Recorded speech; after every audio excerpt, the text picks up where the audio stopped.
because he was a devoted friend, but because he knew how lonely could be the backwoods of professional Jewish endeavor, even on a university campus. I shall always hear and see his fully engaged laughter that he brought to humorous times, and one story that I would not tell publicly, but if I have the occasion to tell you, was probably the single funniest moment that I ever endured with any rabbi, to my humiliation, and I tremble to think of the person who was the object of that. I shall always hear and see his fully engaged laughter that he brought to humorous times, the jokes that we shared, as fully engaged as was his full-headed, head-shaking dismay and outrage when dealing with the worst failings and misguided understandings of our people. He could do that naturally because he embodies, yes, even now in the present tense, embodies, in thought and practice, the most genuine pluralist convictions and intuitions I know. His teaching and living were in constant communion, a real gift of integrity and dignity he bequeathed us all, a standard we might seek to embody to honor his living and his memory. He also had great courage.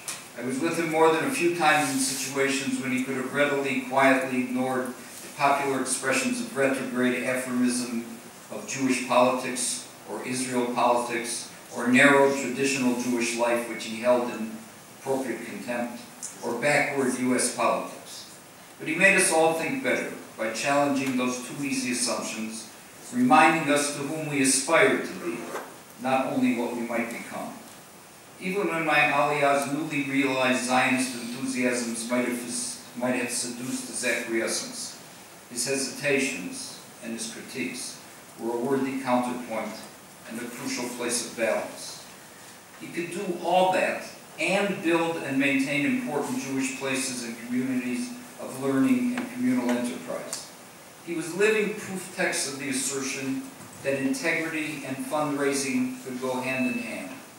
And I think that he didn't adequately appreciate how crucial that was for so many of us who had serious doubts, whether you could combine academic and intellectual integrity with real fundraising.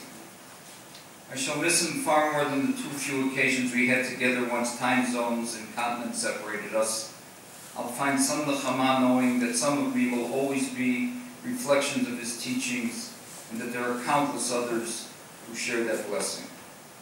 Chaya joins me in praying that you and your families will be comforted among the mourners of Zion and Yerushalayim, comforted above all by a God who loves wisdom and dignity, and the lives of those, as was the life of Jim, who brought those teachings to daily fruition.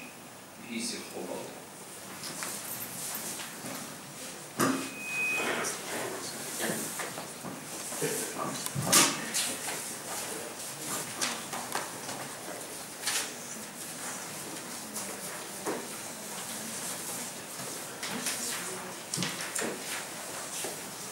I feel slightly unworthy, but yet deeply touched that I was asked to share some thoughts with you, because I probably knew Jim for the least amount of time of anyone in the room. We really only became acquainted a little over, I guess, 2.5 years ago, when Eitan and Judy became our neighbors, and Jim discovered there was at least one other person that still read and cared about Agnon.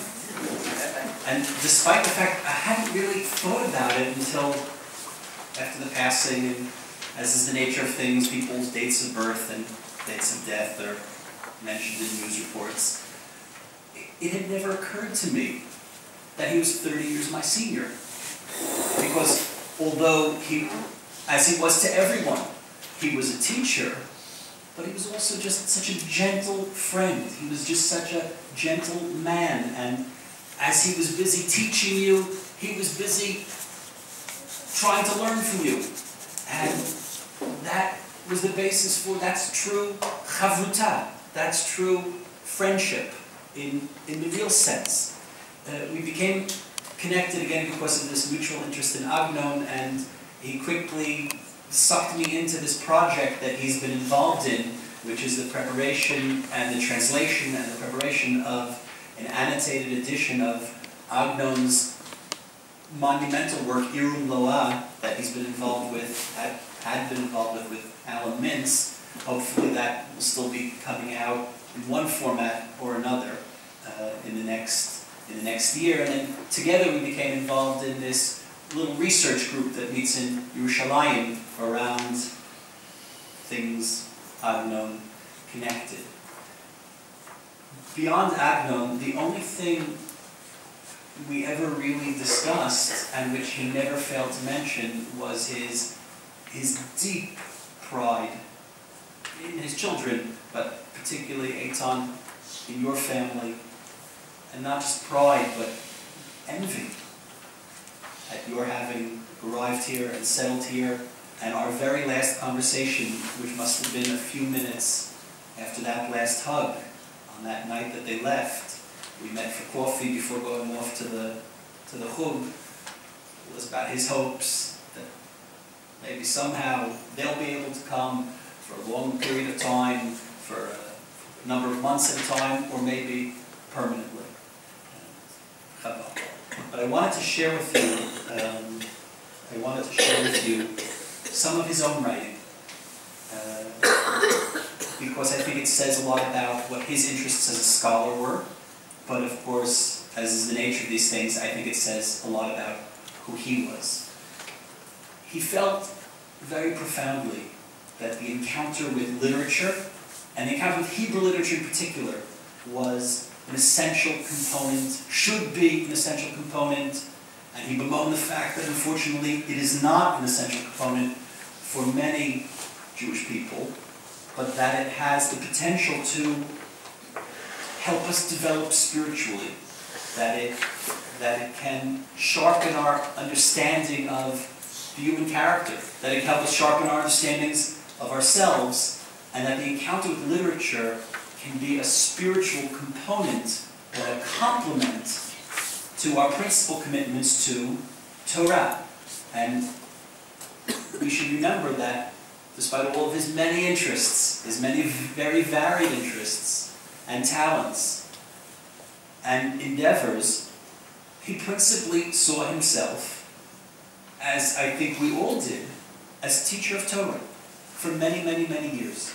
And I suppose we should be mindful of what his activity was during his last hour on this earth, which was engagement in Torah study and Torah teaching. And again, as I described my own relationship with him, my own friendship with him, based on learning and study, so too was that long-standing chabura that he was a part of, and that very last activity. So if you look on this sheet, I included my email, because if anybody's interested, I can email you a copy of these two essays.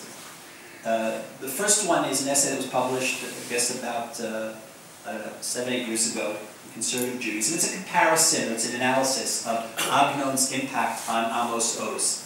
And Jim felt that Oz really captured something about Agnon, but missed something at the same time.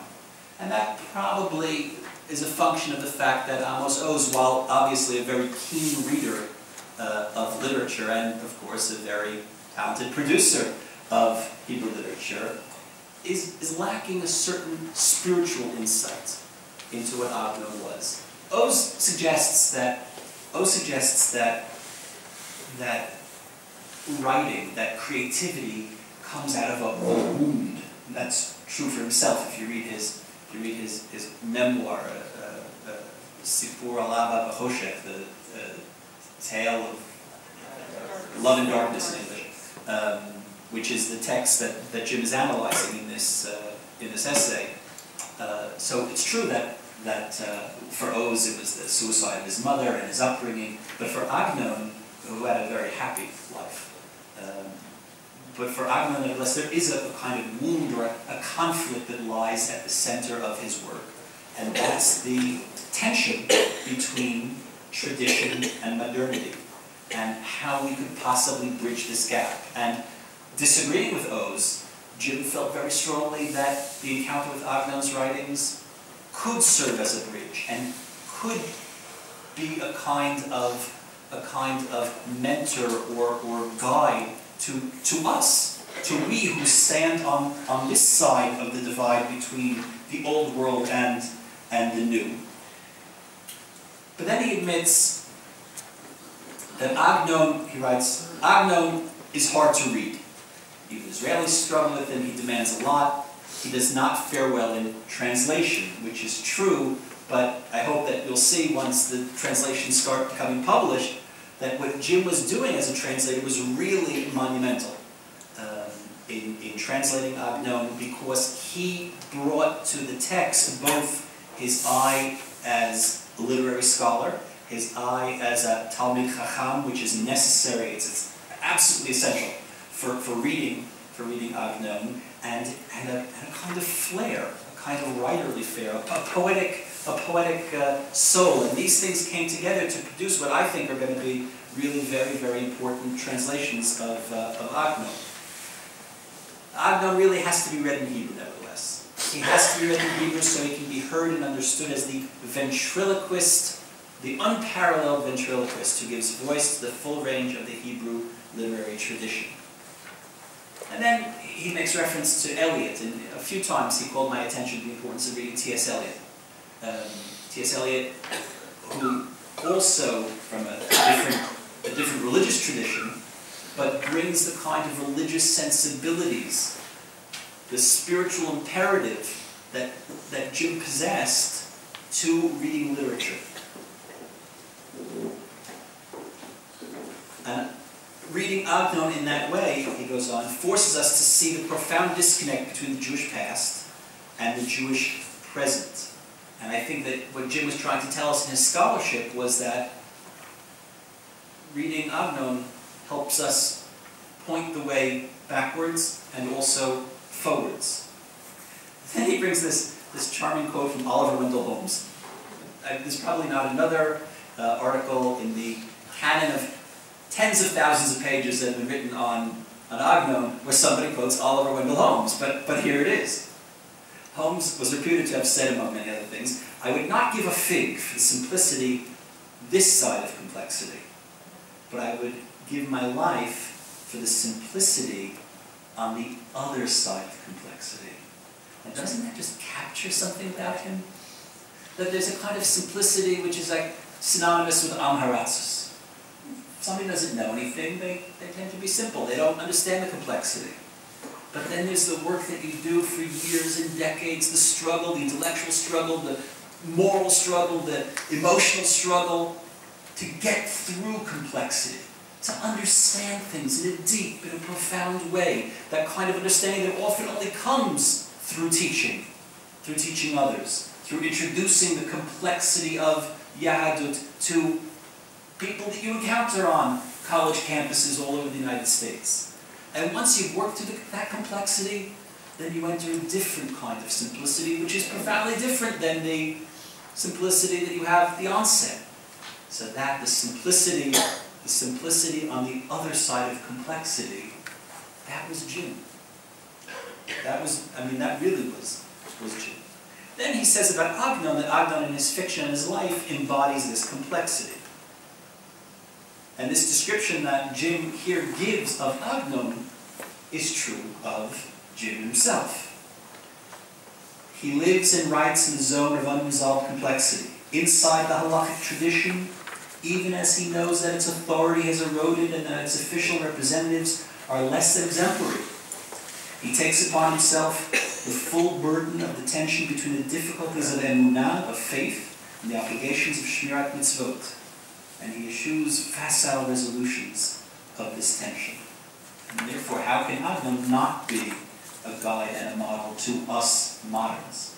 Then, at the bottom of the page, you have something which is unfortunately, as of yet, unpublished. It's something that he was working on in the last few months. It was a piece, interestingly, both of these pieces are titled Then and Now. Odes and Agnon, Then and Now, and Yamim Noraim, Agnon's canonical Days of Awe, this anthology of the entirety of Torah sources on the Yamim Noraim, on Rosh Hashanah and Yom Kippur. And he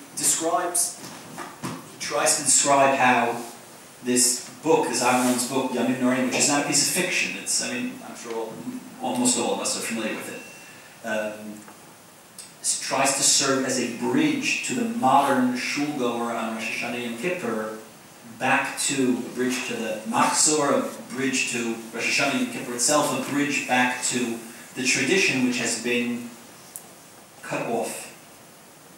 But this kind of recapturing of tradition, to recapture lost time, he makes reference to Proust's Madeline, that kind of nostalgic nugget, that magnet that draws us back to something in our past.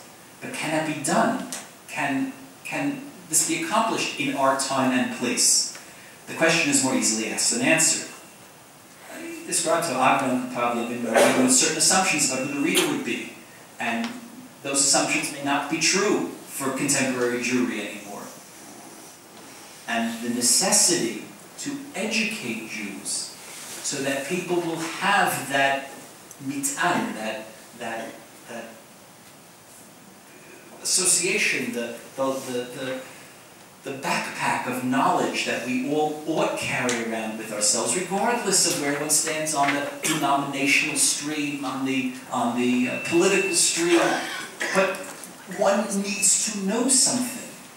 A Jew needs to know things. And that question of how to provide that knowledge to people who are sometimes very disconnected, that's what he was so occupied. Again, principally as a teacher, but also in his scholarship.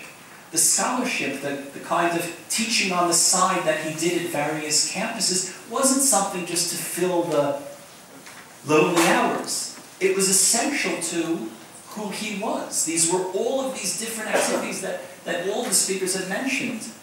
Maybe even the beer label translation. These were all part of one personal, professional, spiritual, intellectual persona. And it's what he saw himself